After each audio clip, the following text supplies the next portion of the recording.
Hello everyone, this is Lahari. I am here along with my teammates Gautam and Vedant. We are here going to present the research paper by Microsoft and Brown University on the topic two-dimensional fair queuing for multi-tenant cloud services. So here coming to the introduction, the two-dimensional fair queuing is a new way to schedule tasks that makes cloud services more fair and efficient. It smartly spreads out resources no matter if there are needs or big or small. They get the fair share. The approach prevents larger and unpredictable tasks from our powering and smaller ones. By balancing the resources based on the type and the timing of the task. The two-dimensional fair queuing not only makes the system run smoother but also improves satisfies us with the cloud services. Now let's understand the multi-tenant cloud services. So here we can think of containers and virtual machines running on a shared machine in data center. So the host has the common services such as storage, database, queuing, etc. So coming to the weighted fair queuing, the weighted fair queuing is a complex traffic management strategy that works on the basis of different priority. So here in the diagram, we can see that the incoming packages just classifies whether the queue weight is high or low. So it assigns the different weights to the separate data streams of flow, determining the percentage of network resources, especially the bandwidth allocated to each. So next we coming to the bursty schedule. The bursty schedule refers to a pattern where resources are unevenly distributed, causing period of instance activity followed by the downtime. This occurs when a few large requests takes up most of the system resources. It is evenly distributed resources over time and across different request sizes, ensuring the smooth and fair allocation. So, a smooth schedule is evenly distributed resources so that all requests, large or smaller, are proceeded constantly without causing delays but also the activities. Now we have a hand loop cluster that is divided into two types. Those are high priority and low priority. The quantity of services has been increased, that unpredictable cost variance that has been increased. So coming to the next slide. So here the uh, quality of service has been just decreased and the unpredictable cost of variation was increased. So next slide.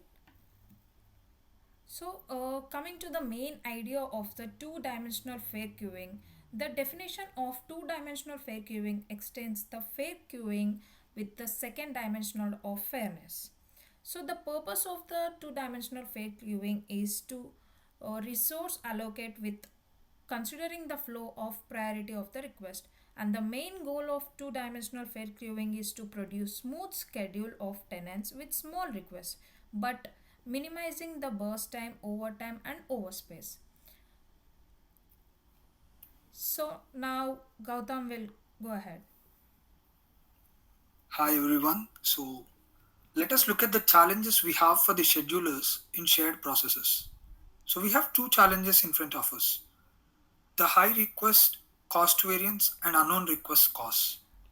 So how is this demonstrated? So the paper demonstrated this using statistics they collected from 5-minute workload samples across 50 production machines of Azure storage. So the existing schedulers algorithms that are prevalent in the market are like FFQ and FF2Q, which is weighted fair queuing and worst case fair weighted queuing. So the proposed solution by the authors was two-dimensional fair queuing. The original idea was actually studied in packet scheduling. This can be applied to shared process also because the setting is similar. So, do the existing algorithms fail to address these challenges? Yes, the existing algorithms fail, but let's go in detail in further slides and examine why they fail. So let's look into the challenges in detail. High request cost variance. So the cost spans of four orders of magnitude for the shared processes, which is much wider than the network packets for scheduling algorithms which were designed based on that. A and C who are requesting services with different sizes. Like tenant A is having a request of size 1 and tenant C is having a request of size 10. So if you look at here, the burstiness is proportional to the size of the large request. As the request size improves, there happens the denial of service and so on. So in order to address these issues, these scheduling algorithms were designed. So we also have another problem, which is unknown request costs. So before we going into unknown request costs, let's look at the graph here, which shows the distribution of several different APIs and tenants in Azure storage. So if you look at the figure A, here we have the cost distribution with respect to APIs. So APIs like A, which are consistently cheap, just give me a moment. So yeah, so APIs like A, which are consistently cheap, and APIs like K that are varying very widely. And if you look at APIs like G, although they are usually cheap but occasionally very expensive. And similarly, if you look at the distribution of tenants with respect to their costs, tenants like T1 that make very small requests with little variations, and tenants like T11 they have large requests with little variations. And if you look at tenant like T9, it's like a mixture of both small and large requests, but with a very huge variations. So this is having very huge variations in respect to the cost. So this high cost variance is not just unique to this kind of shared processes, but also it is rather common among most open source systems available. So let us look at the unknown request cost. So as I was saying previously, if we know the size of the requests the tenants have asked for, we can design the schedulers in such a way. But if what if we don't know the cost of the request? What if we don't know the size of the request? So in such situations, we need to estimate the cost of it and then we have to deal with the scheduling process. So packet schedulers know the cost a priori. However, this is not the case with the shared processes. Although cost cannot be estimated based on the past requests or moving averages, schedulers can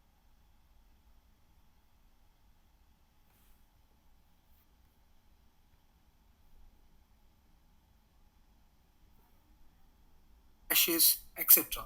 So now let's look at each of the scheduling algorithm in detail and why these algorithms fail and why we have to come with two-dimensional fair queuing. So in this particular example, you can look at the figures here, which shows A, B, C, and D are there are four tenants requesting for services, and there are also provided their start times and their finish times of the each request.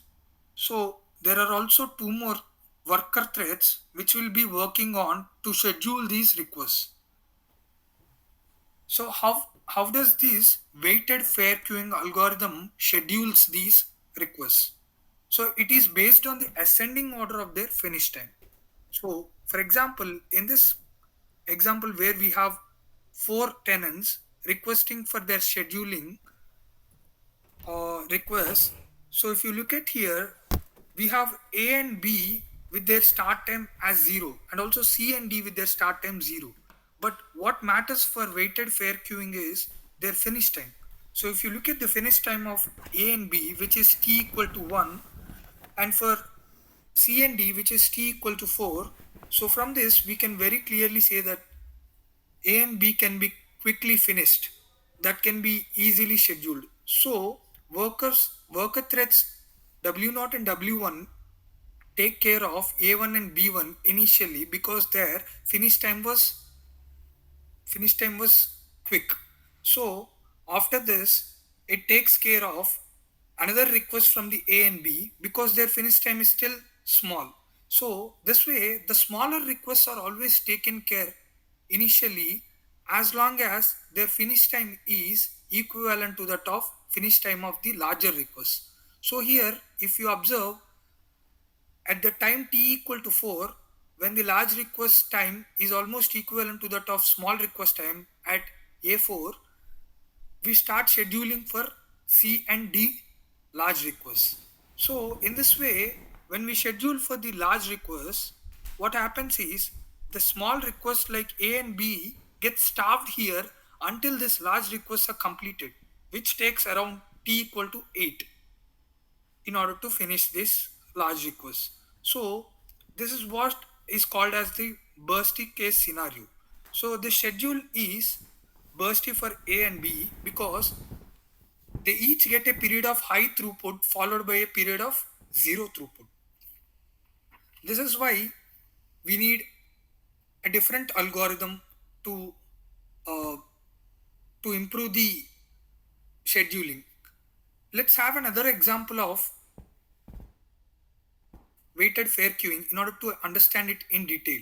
For example, there are four tenants like A, B, C, and D, each having the request size like 1 for A and B and 10 for C and D. So if you look at here in the figure, we have the finish times of their requests. So the finish time for A and B is t equal to 1. So for the finish time for C and D is t equal to 10. So if you observe it, according to the algorithm, the ascending order, in the ascending order, the finish time for A and B is small. So that's why we're going to schedule A and B initially.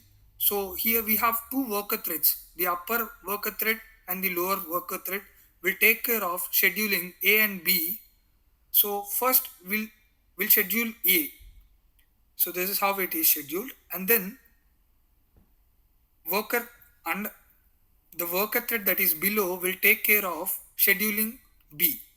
Similarly, the next request that comes from A and B is also taken care because even still the time finish time is t equal to 1, which is very less than t equal to 10.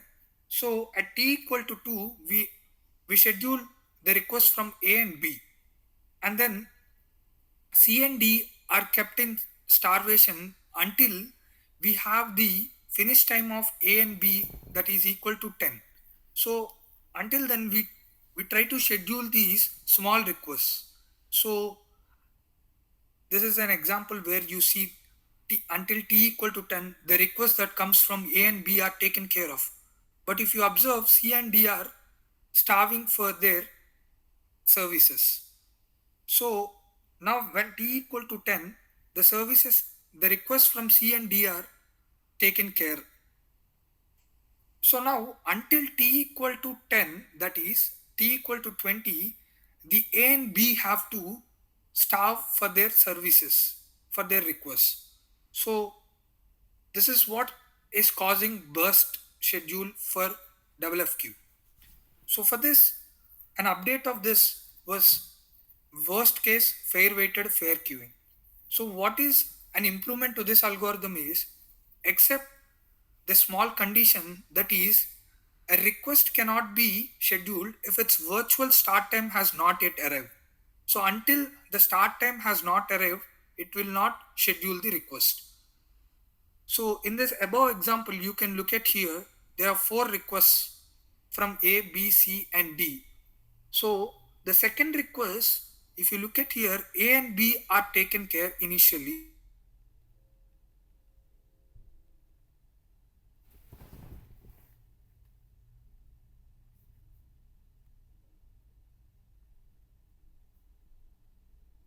T equal to 2. So they cannot be scheduled until t equal to 2. This means only remaining requests from WF2Q to pick R from C and D. So this way C and D are scheduled. And this makes A and B, the small request needs to be starved for a long time. So this is also creating a bursty schedule here. So how to deal with this scenario?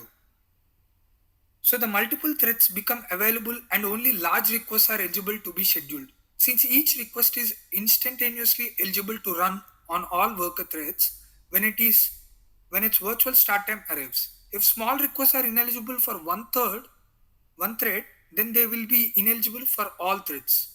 So this is where two-dimensional fair queuing breaks tie and makes changes to the worst worst case WF2 queues eligibility criteria to make a request eligible for at different times for different worker threads, avoiding all or nothing behavior of the previous algorithm. So this is the algorithm of two-dimensional fair queuing, and let's see how this is implemented. Here is a small example of it. However, we are going to have a detailed example in the further slides.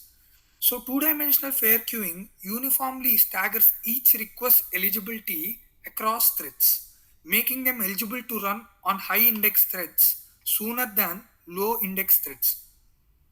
This means in the practical effect, two-dimensional fair queuing is to partition requests across threads by size. So if you look at the worker threads here, the worker thread with the lower index is dealing with the large requests, and the worker thread with higher index is dealing with the small requests. So this way, there is happening some fair scheduling. So let's look at an example how this is done in real case. So here we have four requests, four tenants A, B, C, and D, just like the above example where we have discussed with weighted with the WFQ. So in this example, if you look at the start times start times of different requests, start times and the requests of different tenants, A and B are requesting for a service, and so they are taken care immediately. And when there was a second request from A and B, what happens here is very interesting. So these are actually ineligible for the service because we have C and D starving in the service queue. So if you look at here, C is taken care by the second dimension. This is where the two-dimensional algorithm works. So in the second dimension here we have C scheduled, and then we are waiting for another schedule for the above worker thread. So the request from A is taken care in the upper above worker thread because this is how the algorithm works. So it differentiates the sizes of the request, and accordingly it caters the needs and schedules the request. So this way the above upper worker thread always takes care of the small requests that are coming from A and B, and the worker thread that is below will always take care of large requests that are coming from C and D. This way we are going to address the busty schedule that happens with the above two algorithms. In this case, we are not going to starve any tenant for more than certain period of time, and the formula for that is given below here. So this way we are going to address all the requests from A and B from the above thread and requests from C and D from the below thread. So this is the case for the situation where we know the time of the request or we know the cost of the request. What if there was a situation where we don't know the cost of the request? So in such cases, this might lead to again starvation of the services, and denial of services could be prevalent. So in order to avoid this, there is a strategy called pessimistic estimation strategy. So what we do here is we limit the impact of unpredictable tenants by treating them as if they are expensive. So we bias unpredictable tenants towards low index threads to keep them away from small requests on high index threads. So there are two cases. The most concerned case is that when we estimate our cost to be when we estimate the cost of the tenant is low and it transitions to be expensive, that is a serious threat to our that is a serious threat to the multi-tenant cloud services. So there is a least concern. This is the least concerned case where the tenant's cost estimate is high and however it transitions to be cheap request. In this case, the bursty scenario might not happen, but the above case might always lead to a bursty schedule. So this needs to be taken care well by the two-dimensional fair queuing service. If we look at how these overestimations and underestimations are managed, these are two strategies for that: retroactive charging and refresh charging. So, when there was a overestimation, the retroactive charging always reconciles the error by generating the error and thereby being that the tenant will receive its true fair share of resources in the long run. So, what is refresh charging? Refresh charging is basically a damage control mechanism that periodically measures the resource usage of long running requests and incorporates measurements into scheduler immediately. Let's look at the evaluation. Vedant, can you continue from here? Yes. So, talking about evaluation, the two-dimensional fair queuing revolutionized service wait times by reducing variation for small and medium users, even among resource-heavy requests, leading to fairer resource distributions. Its adaptability shines through unpredictable request sizes, maintaining stability for small users and enhancing handling of slow requests for consistent patterns.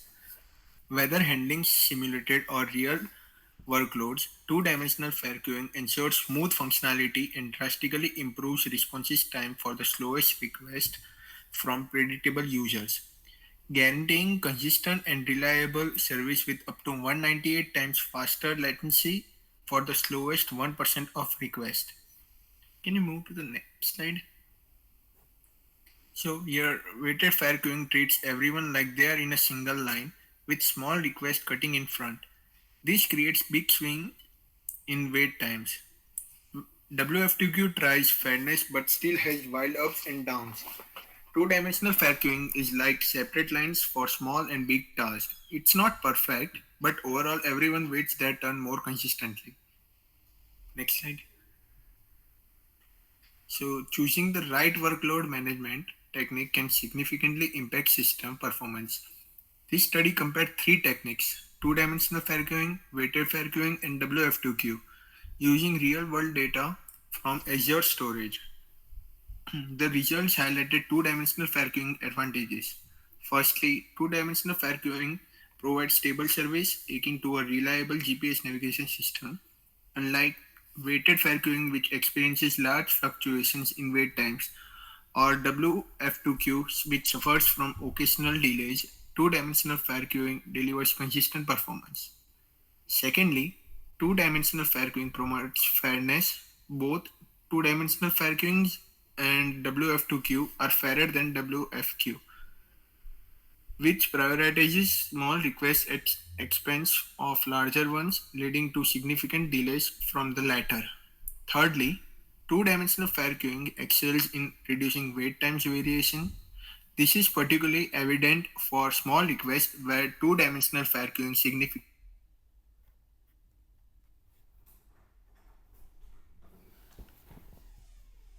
long-term consistent experience for smaller users. Finally, by grouping requests based on size, two-dimensional fair queuing achieves an overall reduction in wait time across all request sizes. This is especially beneficial for small requests as they no longer have to compete as heavily with large ones for resources. Can you move to the next slide, please? So, here, this study examines scheduling techniques for managing workloads. It emphasizes the importance of retroactive and refresh charging for algorithms like WFQE and WF2QE. These charging methods ensure accurate resource allocation, especially when dealing with unpredictable user behavior. Without them, estimations of resource needs can be inaccurate and large requests might dominate the system, causing delays for everyone. To To evaluate the effectiveness of different schedulers, the study utilizes two approaches. First, it creates simulator workloads with varying levels of unpredictability and compares how two-dimensional fair queuing performs against WFQE and WF2QE.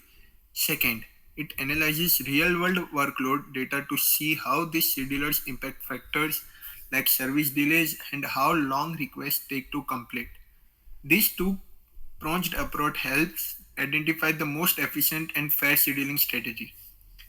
So here the as the number of unpredictable users in a system increases, scheduling algorithms like WFQE and WF2Q start to struggle. They become unstable, meaning wait times for tasks can fluctuate widely. This can be frustrating for users and lead to unpredictable performance. So can you move to the next slide? Here, researchers conducted 150 experiments comparing three scheduling algorithms under various workload conditions. The focus was on how three algorithms impacted wait times for small, predictable users. The results were clear. Two dimensional fair queuing significantly reduced latency for these users, especially as the workload became more unpredictable. This improvement was linked to the presence of expensive or unpredictable tenants within the workload. In similar terms, two-dimensional fair queuing helps small, reliable users experience shorter wait times even when the system is dealing with a mix of large requests and users with erratic behavior. This makes two-dimensional fair queuing a strong choice for managing workloads where predictability and fairness for small users are important. Next slide. So managing workloads that mix large and small requests, especially when user behavior is unpredictable, can be tricky. This study explores how different scheduling algorithms handle this challenge. The key takeaway is that two-dimensional fair queuing performs well in these mixed scenarios. It employs a unique estimation strategy that seems to be well suited for this type of workload. In contrast, relying solely on pessimistic estimations proves less effective for WFQ and WF2Q. This is likely because cloud services often experience significant variation in resource usage cost. Next slide, please. So here, related work. Taming the chaos of mixed workloads in the cloud service is a challenge. This study explores how scheduling algorithms handle a mix of large and small requests, especially when user behavior is unpredictable. Two-dimensional fair queuing stands out as the champion. It uses a unique estimation strategy that thrives in this environment. For weighted fair queuing and WF2Q, simply assuming high cost isn't as effective. This is likely because cloud service usage can fluctuate widely. While techniques like splitting requests can help, they come to their own downsides. Overall, two-dimensional fair queuing proves to be a powerful tool for ensuring smooth service in unpredictable cloud environments. Next slide, please.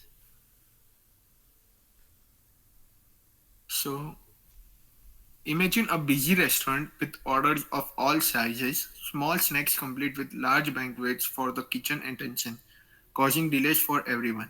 This is similar to the challenge of managing workloads in computer systems, where requests can vary greatly in size and resource needs. Unlike traditional methods like WFQ and WF2Q, which struggle to manage mixed workloads effectively, two-dimensional fair queuing revolutionizes fairness by considering both order size and arrival time. Similar to a restaurant seating system, it ensures smoother schedules by prioritizing smaller requests while maintaining control over larger ones, resulting in a more predictable and efficient workflow. Moreover, two-dimensional fair queuing significantly reduces latency for small requests, guaranteeing shorter wait times even diverse workload compositions. Essentially, two-dimensional fair queuing brings harmony to the complexity of mixed workloads, optimizing resource allocations and enhancing performance for all users. So, thank you.